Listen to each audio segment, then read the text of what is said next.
Right now, more than 6 million Americans can't vote because they've been convicted of a felony. An increasing number of states automatically restore that civil right once a sentence is completed.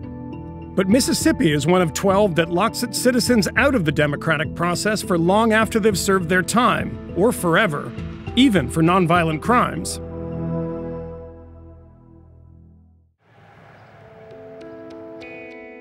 Willie Maccabee lives in Cleveland, Mississippi, and is one of more than 200,000 people in the state who have lost the right to vote. How many elections did you miss? I've missed every election since '06. Were you disappointed to not be able to vote this year? I was very disappointed because I really wanted to vote this year, 16, 12, and 8.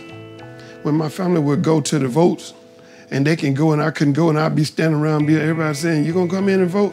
And I'd be like, "I already vote," lying, standing around somewhere, and everywhere I go, somebody want to pass me paper, "Vote for you." Okay, I'm gonna vote, knowing all the time I couldn't vote. Willie lost his voting rights after forging a check for $1,300 to buy a flat-screen TV at Walmart. He served 6 months probation and no jail time. Did you think that forging a check would cause you to lose your voting rights? I didn't think I'd lose my voting rights. I never thought of it that way because I never been in no situation where I was in any trouble.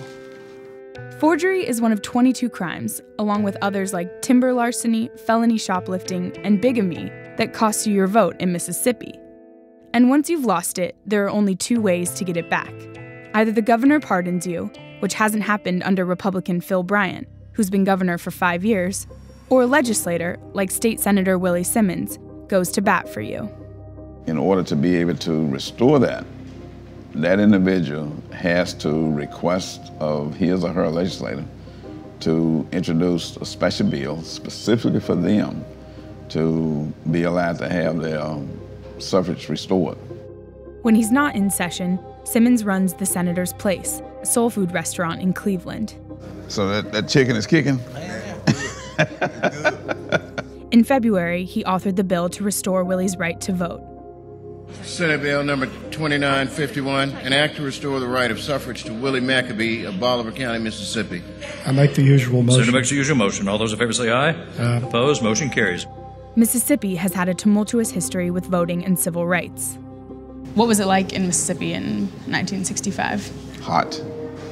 Hot from a temperature point of view, especially during the summer, but it was also hot from a movement point of view because a lot of activity was going on with sit-ins and walk-ins, protests. So those were some hot summers, but they were rewarding in the end because after all of the suffering, blood, sweat, and tears, it allowed Mississippi to grow. But while some things have improved, it's become even more difficult for ex-felons to vote in Mississippi. In the state's original constitution, there were only 10 crimes that could take away your right to vote. In the 1990s, the legislature added a dozen more. Did you vote against those bills? I voted against most of them because we knew that they were blue-collar crimes, and we knew that they were going to impact our constituents more so than they would other senators who did not have a heavily populated black population. 40 years ago, 5% of black adults in Mississippi couldn't vote. But over the last few decades, that has risen to more than 15%, and it included people like Willie. That changed at midnight on April 20th, when Willie's bill became law. He is one of just 6 people in Mississippi who got their voting rights back this year.